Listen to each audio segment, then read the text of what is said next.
Do you understand being anonymous and lost?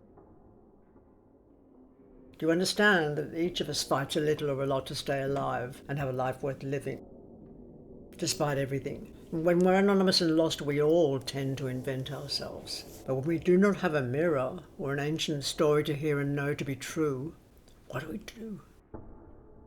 Where do we go? Do we scratch our face off?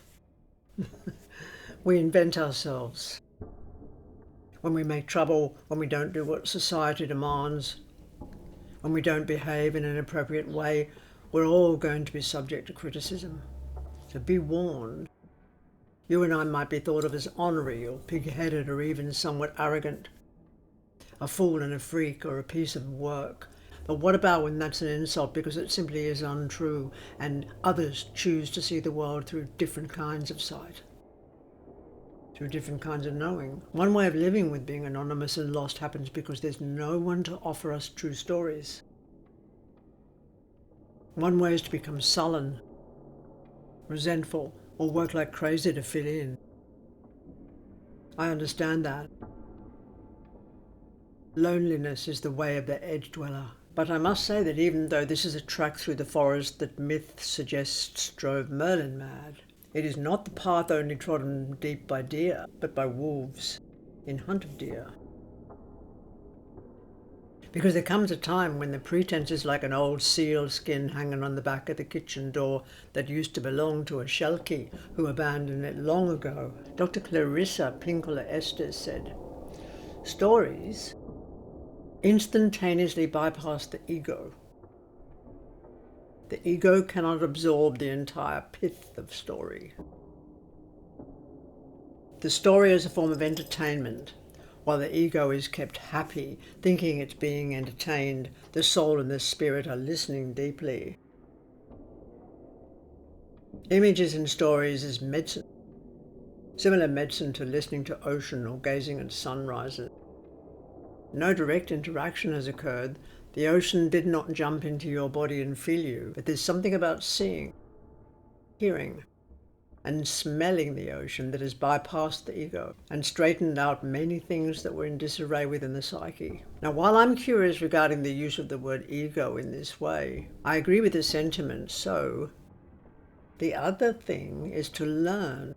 Now that can be a labyrinthine maze-like endeavour because not all information that passes itself off as knowledge is knowledge. Much of it's been copied from the notes of another student right when the exam was on. And here's me thinking that person must have the right answers because I didn't understand that the study was open to questioning.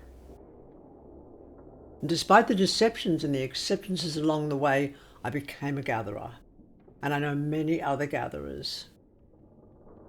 Some are scholars and teachers certainly, but the best amongst you are storytellers. You are questioners. You are hunters. You are modern interpreters of myth and spirituality, and so am I. That's the work, isn't it? But it's all like a maze, yes?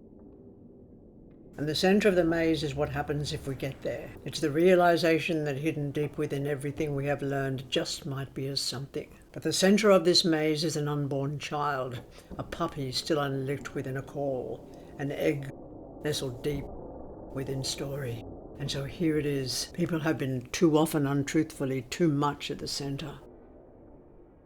Not the myth, not mother forest, not wild sea, not mountain, not mist, not other critters from deer and hawk to kangaroo and wallaby and snake and snail. Myth is a story without an author, did you know that? It's not fallacy. It's not falsity. It's not there just to entertain you, but to carry who you are and where you've been. It's been passed through the generations like some legendary vine. And myth is also the soil in which the vine gains strength, from which all of us who walk that edge and beg that cloud to rain on this desert of shallow verbiage unfolds from seed to stem to root to bud to leaf to fruit. I've been no one. I've been lost.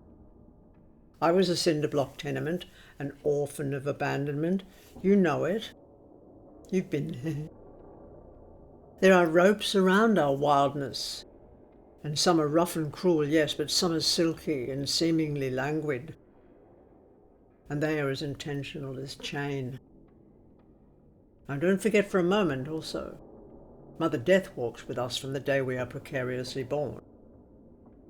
Don't fear her, because she is the mycelium and the humus, and the future destiny of everything. You'll doubtless be here when Uluru is as small as a grain of sand, when Brunaboyne becomes a memory or a legend.